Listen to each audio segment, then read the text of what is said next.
for example, a family unit exists and the parents don't understand digital, it might not be a fault of that. They're not just savvy. Yeah. The baby boomers who were and also used the to cycle they were analog, raised in, they haven't broken that. So now there comes this digital thingy, and they even see it as evil in the sense like, oh wow, it brings on how will I put it, unrestricted freedom, unrestricted information for everybody. So they see that anything that doesn't have a sort of control, because really digital doesn't give control. Yeah. Anything that doesn't have a form of control to it will kind of destroy. And here comes this guy that has been brought into this fast world of digital information, of access, of freedom. Yeah. And there is no institutionalized standard of setting the tone for morals and ethics. Yeah. Because information is now, it's like saying it's freely given. It's freely given. So now it's good that it's democratized. Okay, fine. Which even reminds me, Gutenberg published the scrolls, that is the Bible, the scriptures.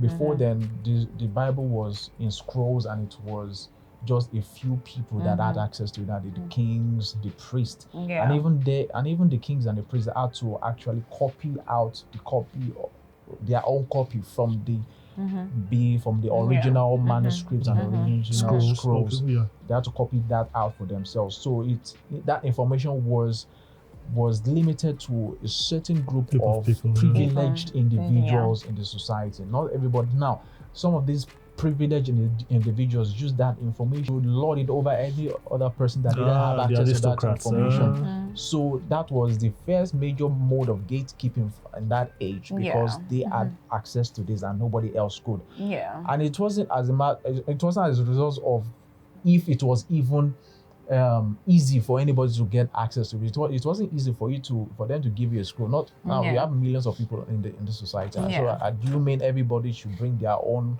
biro and paper and start copy of the scripture? So that gatekeeping came as a result of the limited resources of technology. Then entered Gutenberg.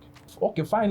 It wasn't really the fault of the people that were the first gatekeepers, because I mean, you have to copy this thing manually. Yes, because that's the difference. The material itself was limited. It was limited. Yeah, so it wasn't like it wasn't like it was in it was created in a large quantity. No mass production of exactly. So that was a form of digitalization of access, digitalization of information. That information was even beneficial to the public at that time, because he wanted them to have control of the source of information that they were used to control them. And also, I think that was very important back then, because it sparked a lot of critical thinking, which shaped how people refused to be ruled by autocracy in terms of a lot of ways. Because there was a motive to it, a moral backing to that. It's not as if he did it for his own selfishness. I said, I'll just do it for I didn't do it because I wanted everybody to just see how awesome I am. I bet he never foresaw what we are today because of that. Exactly. So now moving from there to the age that we are in right now, of still unlimited access to information, but now the content of this information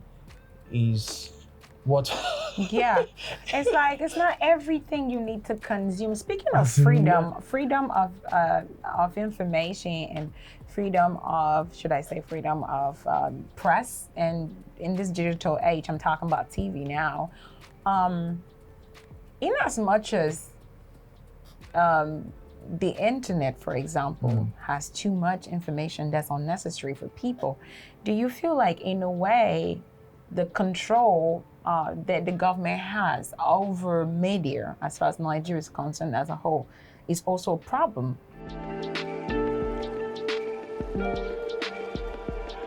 On the internet, you have the overflow of unnecessary information as well as productive information.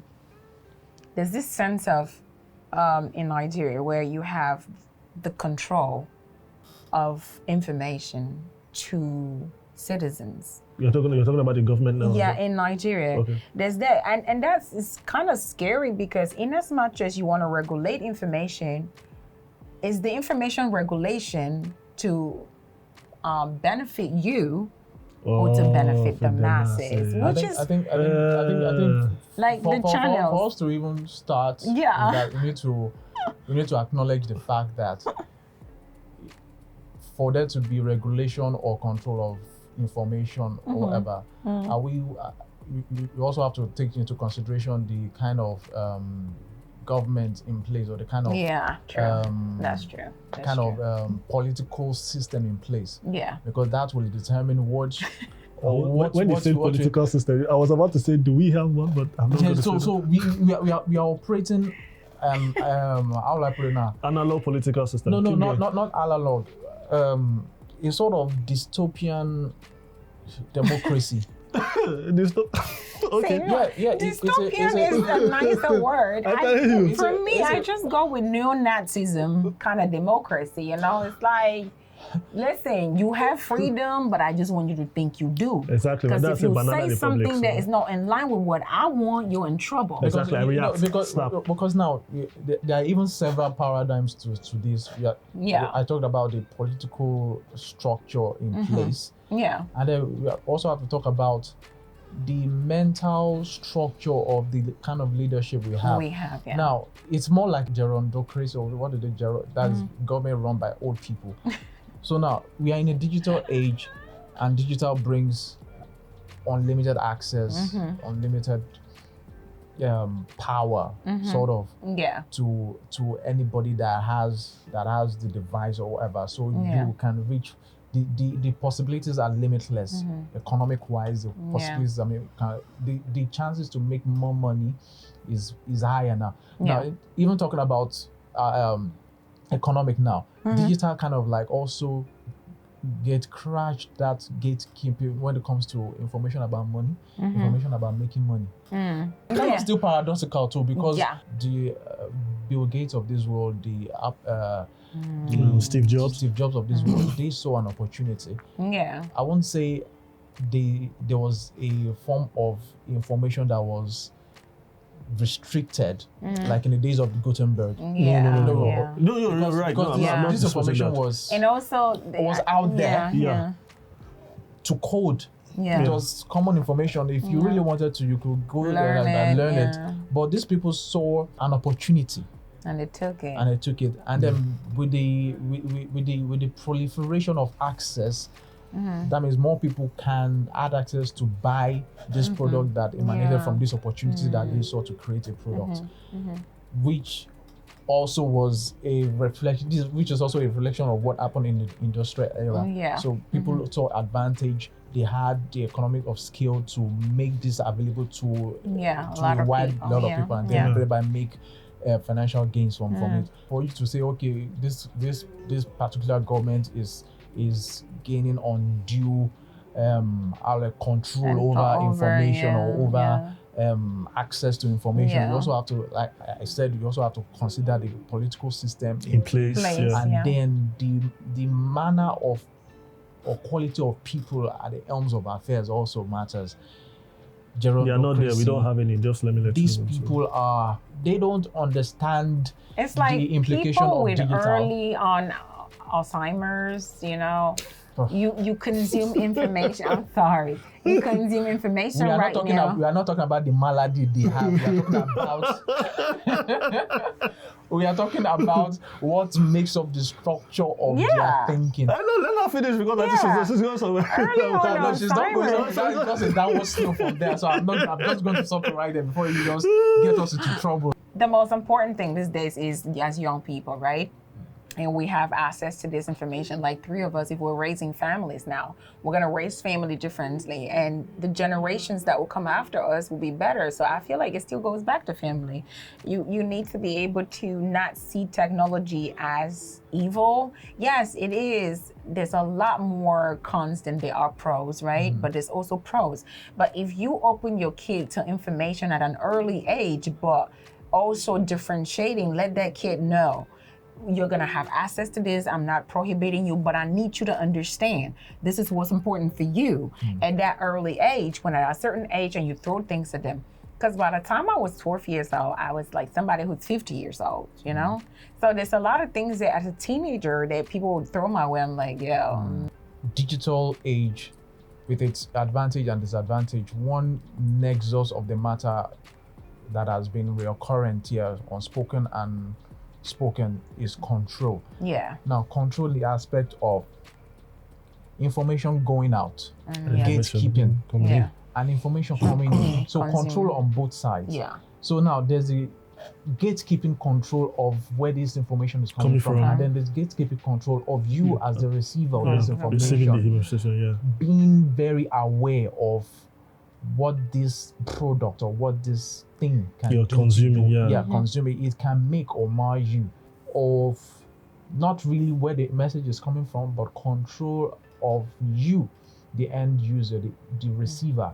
How you now marshal your way around this plethora of information and what have you. Depending on the political structure in place, control. Don't say what I think you're going to say. Not that kind of control. Nobody wants that. Don't say what I think you're going to say. Because they can. Let me tell you now, our pop guys, control yourself. So someone like a certain information minister can say, yes, exactly. This is what we are trying to do. That's not what we are saying when we say control. But that's not the kind of control we're just saying. That kind of control aims to enslave, aims to subjugate. That kind of control aims to enslave, subjugate, and dampen development. More like be responsible with the information that you consume. That kind of control, not you being controlled. But not they say we are controlling you for your own sake. Did you not twist? I know the government is trying to control you for your own sake because apparently you are not responsible and you've not actually shown enough responsibility with it. Access to information that you have. Now that's on the micro level. Now on the macro level, you can't actually control the fourth estate of the realm, which is the media. You can. That is wrong. That is wrong kind of control. For whatever reason. Okay, now I understand the Constitution backs up trying to control information that might bring about be beneficial to the public. Control information that might bring about chaos or genocide or whatever. Now we understand that part, but when information is going out that is supposed to enhance critical thinking in the masses and control is now enforced, that is the wrong kind of control. That's the wrong kind of control.